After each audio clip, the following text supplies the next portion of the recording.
좌우 앞뒤에 계신 분하고 인사하겠습니다. 하나님 우리와 함께 하십니다.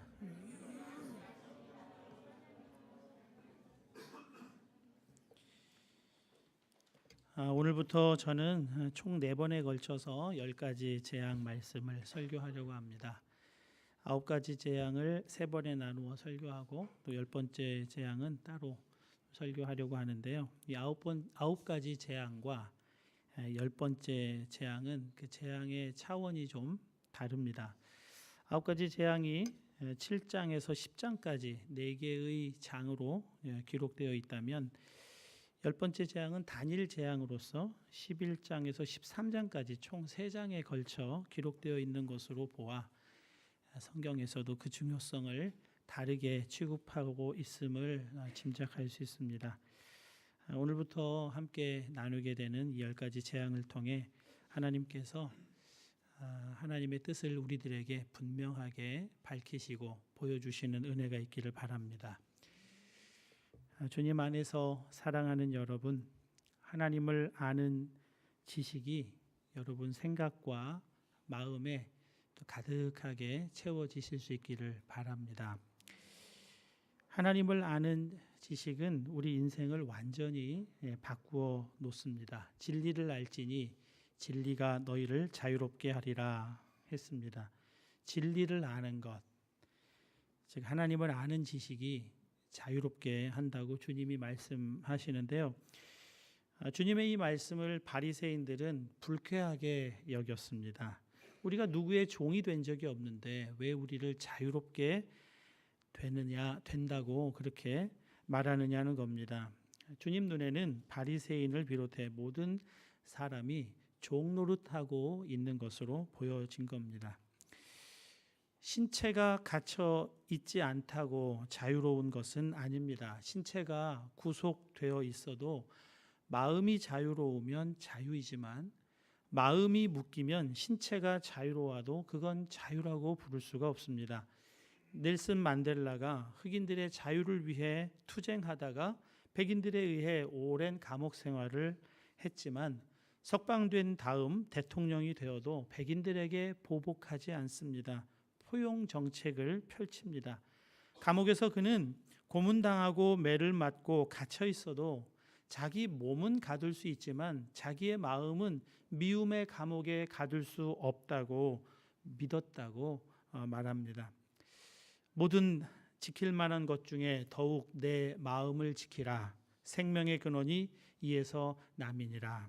마음이 생명의 근원입니다.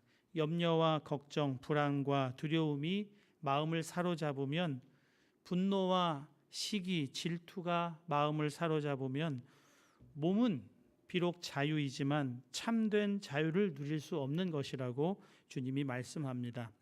성경은 마음을 지키는 길을 이렇게 말씀해 주고 있습니다. 아무것도 염려하지 말고 다만 모든 일에 기도와 간구로 너희 구할 것을 감사함으로 하나님께 아뢰라. 그리하면 모든 지각에 뛰어난 하나님의 평강이 그리스도 예수 안에서 너희 마음과 생각을 지키시리라. 기도함으로 마음에 하나님이 계시게 할 때 하나님이 마음과 생각을 지키십니다. 하나님을 아는 지식을 소유한 사람, 진리를 아는 사람, 그래서 마음에 하나님이 계시게 해드려서 마음을 하나님이 지켜주시는 사람은 이렇게 노래합니다. 실로 내가 내 영혼으로 고요하고 평온하게 하기를 젖된 아이가 그의 어머니 품에 있음 같게 하였나니 내 영혼이 젖된 아이와 같도다. 여러분 모두에게 젖된 아이와 같은 평온함과 만족이 있으시기를 바랍니다. 젖된 아이가 그 반쯤 입을 벌리고 깊은 만족 속에 잠들어 있는 모습 여러분 보신 적이 있으시죠?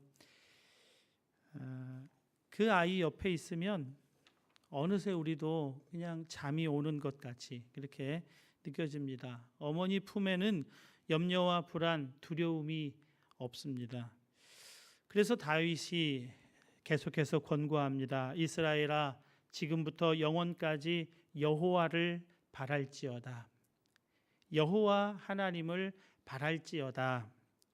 하나님이시거든요. 하나님을 아는 지식이 참된 자유를 줍니다. 스탠리 존스 선교사가 청소년 시절에 주님 만나 회심했을 때 온 우주가 그를 지지해 주는 느낌을 받았다고 그의 고백록에 기록해 두고 있습니다. 온 세상이 분열과 갈등, 대립으로 보여지는 것이 아니라 조화와 충만, 영광으로 가득 차 있음을 보게 된다는 것이죠. 정말 진리를 알지니 진리가 너희를 자유롭게 하리라 하신 말씀은 참된 말씀입니다. 반면에 하나님을 아는 지식이 없을 때 두려워합니다. 염려합니다. 시기와 질투로 동생을 죽인 가인이 불순종으로 하나님을 떠나서 그의 마음에 떠나게 됐을 때 그의 마음을 사로잡은 것이 두려움과 불안입니다. 까닭 없이 만나는 사람들이 자기를 죽일 것이라는 두려움에 사로잡힙니다. 가인의 표라는 말 들어보셨습니까? 가인의 이마에 낙인이 찍혀 있다. 보통 그렇게 생각을 합니다. 가인이 동생 아벨을 쳐 죽이고 사람들에 의해 복수당할까 봐 두려워할 때 하나님이 주셨다는 표인데요. 히틀러는 이것을 살인자의 낙인이라고 그렇게 해석을 했습니다. 유태인들은 예수님을 죽인 살인자들이기 때문에 그들에게 그 낙인을 찍어두어야 된다고, 그래서 다윗의 별을 그들의 옷에 부착하게 했습니다. 다윗의 별이 살인자의 낙인, 즉 가인의 표라는 겁니다. 그래서 유태인들이 학살당할 때 영화나 이런 걸 보면 그의 몸에 다윗의 별을 부착하고 있는 것을 볼 수 있습니다. 성경을 완전히 거꾸로 제 멋대로 해석한 결과입니다. 하나님이 가인에게 표를 주신 이유를 성경은 이렇게 밝히고 있습니다. 가인에게 표를 주사 그를 만나는 모든 사람에게서 죽임을 면하게 하시니라. 비록 가인이 불순종하여 살인했지만 하나님은 두려워하는 가인을 긍휼로 대하십니다. 죽지 않게 해주겠다고 보호를 약속하시면서 표를 주신 것입니다. 그러나 가인이 여호와 앞을 떠나서 에덴 동쪽 놋 땅에 거주하게 되었을 때 그의 마음에는 여전히 두려움과 불안이 있습니다. 이 놋이라고 하는 지명은 쉼이 없다라고 하는 뜻입니다. 이건 부지런한 것을 의미하는 게 아닙니다. 하나님이 없기 때문에 안식이 없다는 것이고 평안이 없다는 것입니다. 늘 불안과 두려움에 시달리고 있다는 뜻입니다. 여호와 앞을 떠나 가인이 하나님의 약속을 믿지 못하고 자신의 불안함과 두려움을 스스로 해결하기 위해 한 일이 있습니다. 창세기 4장 17절에 그 일을 이렇게 기록합니다. 가인이 성을 쌓고 그의 아들의 이름으로 성을 이름하여 에녹이라 하니라. 여기서 에녹은 하나님과 동행하다가 죽음 없이 하나님께 올라간 그 에녹이 아닙니다. 여러분, 성을 쌓는다는 것, 잠재적인 적에게서 자신을 보호하겠다는 것입니다. 성은 잠재적인 적에게서 자신을 격리시키고 자기를 보호하는 것 같지만 스스로 자기를 가두어 버리는 것입니다. 하나님을 떠나 불안과 두려움에 사로잡힌 자들은 어떤 것을 붙들어도 그것을 하나님과 사람 사이를 가르고 격리시키고 스스로를 가두는 결과를 갖게 된다는 것입니다. 여러분에게 만일 불안이 있다면, 두려움이 생긴다면 그것은 다른 이유 때문이 아닙니다. 그럴 만한 일이 터졌기 때문이거나 그럴 만한 상황이나 그럴 만한 환경 때문이 아닙니다. 하나님을 떠나 있기 때문에 불안과 염려가 있다는 것을 여러분 꼭 기억하셔야 합니다. 우리는 자꾸 환경과 사람과 일을 해결해서 두려움과 불안에서 모면하기를 원합니다. 그러나 그것으로는 해결되지 않습니다. 그것은 다시 우리를 성에 가두는 결과를 일으킵니다. 돈이 없기 때문도 아닙니다. 최근 대한항공 회장 가족의 모습에서 많은 사람들이 극도의 불안 증세를 보게 됩니다. 분노 조절 장애라고도 합니다. 돈이 다 해결해 줄 수 있다고 믿었는데 돈으로도 해결되지 않는 것이 너무나 많습니다. 하나님을 떠난 사람이 하나님 없이 그 많은 돈과 책임을 감당하려고 하니 얼마나 눌리고 얼마나 불안하고 두렵겠습니까? 여러분, 탕자가 얼마만큼의 재산을 가지고 아버지를 떠나면 잘 살 수 있겠습니까? 어떠한 재산을 소유하고 가더라도 아버지를 떠난다는 것은 결국 돼지우리에서 주염 열매도 먹지 못하는 그 결과인 것이요. 아들의 지위를 버린 결과는 그런 것입니다. 진리가 무엇입니까? 철학적으로 사상적으로 무언가를 깨닫고 아는 것이 아닙니다. 진리는 저와 여러분이 하나님의 자녀라고 하는 사실을 정말 아는 겁니다. 머리로 그냥 아는 것이 아니라, 교리로 아는 것이 아니라 정말 내 마음에 나는 하나님의 자녀라고 하는 분명한 믿음이 세워지는 것입니다. 예수님이 십자가에서 죽으시고 부활하셔서 영으로 우리에게 오셔서 가르치신 것이 있습니다.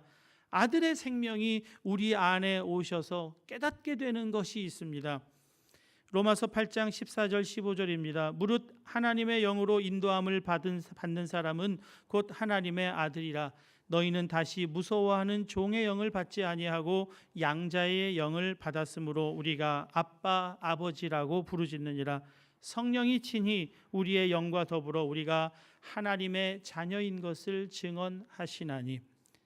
사랑하는 여러분, 하나님을 아는 지식을 소유한 사람, 진리를 알지니 진리가 너희를 자유롭게 했다고 믿는 사람은 내가 하나님의 자녀라고 하는 사실을 분명하게 아는 사람입니다. 그러나 하나님을 떠난 사람은 그의 존재론적인 불안과 두려움을 해결하기 위해 그를 보호해 줄 것들을 붙들고 살아갑니다. 가인에게는 성이고 탕자에게는 돈이고 바로에게는 그것이 뱀과 나일광과 개구리와 영토입니다. 뱀과 나일강, 개구리, 영토, 자연 만물이 단순히 아닙니다. 생텍쥐페리의 어린 왕자에는 어린 왕자가 사막의 코브라와 대화하는 장면을 기록해 두고 있습니다. 넌 아주 재미있게 생긴 짐승이구나. 손가락처럼 가느다랗고. 어린 왕자가 말했다.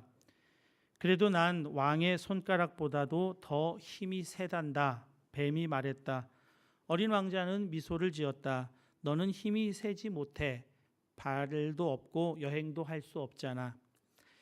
난 배보다 더 먼 곳으로 너를 데려다 줄 수 있어. 뱀이 말했다. 그는 어린 왕자의 발 뒤꿈치에 팔찌처럼 몸을 휘감더니 말했다. 나를 건드리는 사람마다 그가 나왔던 땅으로 돌려보내주지. 내 별이 몹시 그리울 때면 언제고 내가 너를 도와줄 수 있을 거야. 되게 동화스럽게 하지만 이거 죽이겠다는 얘기입니다. 결국 어린 왕자는 뱀의 도움을 받아서 그토록 그리워하던 별로 갑니다. 그렇게 이야기는 마치죠. 독사에게 물려 죽었다는 겁니다. 난 왕의 손가락보다 더 힘이 세단다. 이것이 독사의 말입니다. 사막의 뱀이 얼마나 무섭고 강력한지를 말해주고 있습니다.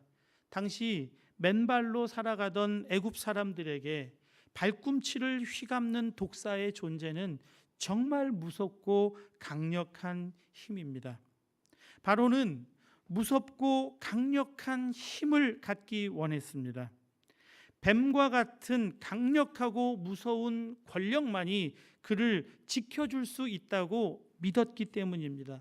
모세와 아론을 상대하던 바로가 머리에 쓰고 있던 왕관에는 무서운 독사의 문양이 새겨져 있습니다. 무섭고 강한 힘을 바로가 얼마나 간절히 원했는지를 그 왕관을 통해서 볼 수 있습니다. 그리고 그 강력한 힘은 풍요로움에서 온다고 믿었기에 그는 나일강과 개구리 풍요로운 땅을 절대 의지하고 살아가는 것입니다. 하나님이 애굽에 내린 재앙 세 가지는 다음과 같습니다. 나일강이 피가 되어 악취가 나서 마실 수 없게 되는 것, 첫 번째 재앙입니다. 개구리가 물가에서 올라와 궁과 침실과 침상, 화덕, 떡반죽 그릇, 애굽 전역을 뒤덮는 것이 두 번째 재앙입니다. 땅의 티끌이 이가 되어 사람과 가축에 기어 오르는 것이 세 번째 재앙입니다. 여러분, 이것을 그냥 자연재해라고 이해하면 안 됩니다. 결과는 자연재해처럼 보이지만 여호와께서 세 가지 재앙으로 바로가 의지하고 살아가던 애굽의 신들, 그와 그의 나라를 풍요롭게 해준다고 하는 약속을 하는 신들을 심판하고 계시는 것입니다. 나일강은 애굽의 신 셋이 다스리고 있습니다. 하피, 나일강의 영입니다. 강이 범람하면 애굽 사람들은 이 신에게 제물을 바칩니다. 오리시스, 범람의 신입니다. 홍수 자체가 신의 나타남이라는 겁니다. 범람은 땅을 비옥하게 하니까요. 쿠눔은 나일강의 수호신입니다. 애굽 사람들, 특별히 바로에게 나일강이 얼마나 중요했으면 강 하나에 신을 셋으로 나누어 섬기고 있습니다. 애굽 사람이 섬기던 신들 중에는 머리가 개구리 모양을 한 여신이 있습니다.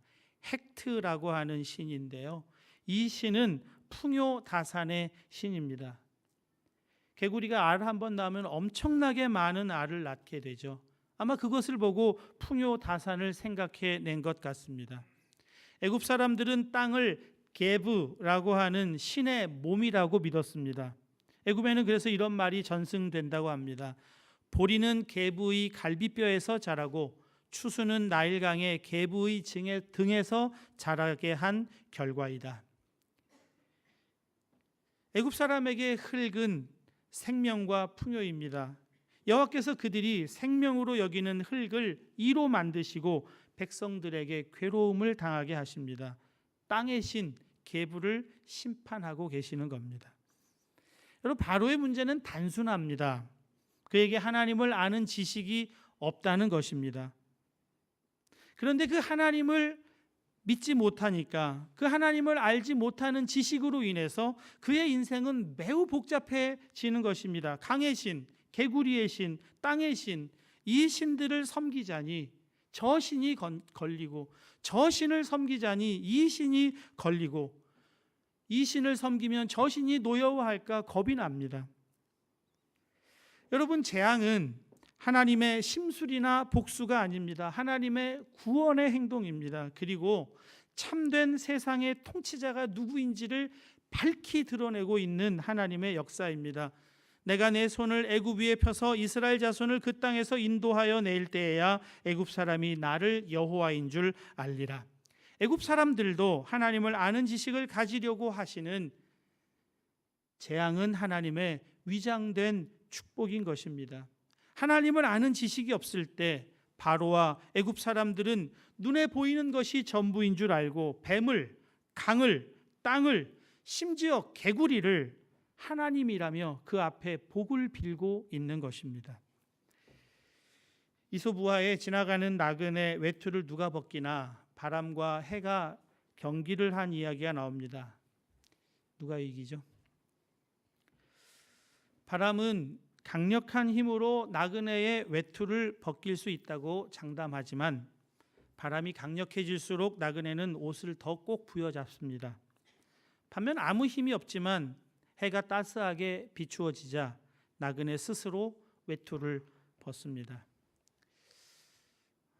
아까 기도 시간에도 우리 대표 기도자께서 기도하셨지만 지난 주간에 남북 정상회담이 있었습니다. 이 모든 과정을 보면서 참 많은 것을 배우게 됩니다.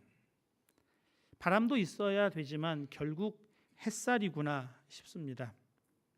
물론 아직 아무것도 이루어진 것은 없기 때문에 우리는 더욱 문재인 대통령과 김정은 위원장과 트럼프 대통령을 위해, 그들의 분별력을 위해, 바른 판단을 위해 간절히 기도해야 합니다. 그럼에도 불구하고 미사일을 발사하고 일촉즉발 전쟁이라도 날 것처럼 보이던 불안과 두려움은 많이 잦아들었습니다.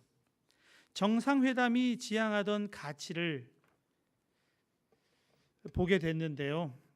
평화와 번영이었습니다.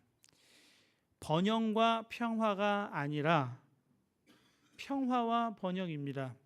바로는 번영이 풍요가 강력한 힘을 보장해주고 그 힘으로 평화를 살 수 있다고 믿었습니다. 바로뿐이 아닙니다. 팍스 로마나, 그것이 보여주는 것이 무엇입니까? 로마의 영광, 로마의 평화는 번영과 강력한 군사력으로 이룰 수 있는 줄 알았지만 로마 제국을 비롯한 모든 제국은 결국 몰락해버리고 맙니다. 평화와 번영입니다. 병치가 아니라 순서입니다. 평화롭게 되는 만큼 번영이 찾아오는 것입니다. 팍스 크리스티나입니다. 그리스도의 평화, 그리스도의 영광은 결코 쇠함이 없는 것입니다. 주님이 가르치신 교훈 그대로입니다. 온유한 자는 복이 있나니 그들이 땅을 기업으로 받을 것이며, 온유한 자, 따뜻하고 부드러움을 가진 자가 땅을 기업으로 받는다고 합니다. 성경에서 땅은 영토나 경작지만을 의미하지 않습니다. 약속의 땅, 천국을 의미합니다. 따뜻함과 부드러움이 천국을 소유하게 하는 능력이라고 말씀하고 있습니다. 어느 왕이 투개, 싸움닭을 몹시 좋아해서 최고의 투개 사육자였던 기성자라는 사람에게 최고의 싸움닭을 구해서 최고의 투개를 만들도록 그렇게 훈련을 시켜달라고 부탁을 합니다. 열흘이 지났습니다. 왕이 기성자에게 묻습니다. 닭이 싸우기에 충분한가? 기성자가 아닙니다. 아직 멀었습니다. 닭이 강하긴 하나 교만하여 아직 자신이 최고인 줄 알고 있습니다. 그 교만을 떨치지 않는 한 최고의 투개라 할 수 없습니다. 10일이 지나자 왕이 또 묻습니다. 기성자의 대답입니다. 아직 멀었습니다. 교만함은 버렸으나 상대방의 소리와 그림자에도 너무 쉽게 반응합니다. 태산처럼 움직이지 않는 진중함이 있어야 최고라 할 수 있습니다. 10일이 지나 왕이 또 묻자 그가 이렇게 대답합니다. 아직 멀었습니다. 조급함을 버렸으나 상대방을 노려보는 눈초리가 너무 공격적입니다. 그 공격적인 눈초리를 버려야 합니다. 10일이 지나고 왕이 또 묻자 기성자가 대답합니다. 이젠 된 것 같습니다. 이제 겸손을 갖추었고 어떤 돌발 상황에서도 어떤 상대에게도 가볍게 동요하지 않고 언제나 평정을 유지하며 실체를 볼 수 있는 나무로 깎은 목깨와 같은 경지에 도달했습니다. 이제 어떤 상대라도 이 닭과 마주서면 고개를 숙이고 불의를 감출 것입니다. 강력한 힘은, 무서운 힘은 하나님을 상실한 사람들이 추구하는 것이라면 부드러움과 따뜻함은 하나님을 아는 지식을 가진 사람들이 추구하는 천국의 삶인 것입니다. 말씀을 맺겠습니다. 하나님은 지팡이로 뱀을 만드는 이적을 바로에게 보여주십니다. 인간이 갈망하는 무섭고 강력한 힘이 얼마나 허망한 것인지, 마른 지팡이일 뿐인 것을 그 이적을 통해서 보여주십니다. 바로가 술객을 동원해 눈속임으로 지팡이를 뱀으로 둔갑시킵니다. 그러나 바로의 뱀은 아론의 뱀에 삼킴을 당합니다. 여러분, 인간의 죄성은 중단 없이 하나님 없는 삶을 추구하게 합니다. 끊임없이. 죄성이, 사단은 하나님 내 마음에 계시지 않는 삶을 자유라고 그렇게 속입니다. 자유로운 것이라는 끊임없는 거짓말을 합니다. 그러니까 여러분, 하나님께 속한 자가 되어야 합니다. 그가 내 안에, 내가 그 안에 거할 때 모든 두려움이 사라집니다. 바로의 뱀은 아론의 뱀에 삼켜져야 하는 것입니다. 하나님께 속한 자가 되어야 하는 것입니다. 그런 놀랍게도 복음은 우리에게 놀라운 소식을 전해줍니다. 이미 우리는 하나님께 삼켜진 바 된 자들이라고 선언하고 있는 것입니다. 이는 너희가 죽었고 너희 생명이 그리스도와 함께 하나님 안에 감추어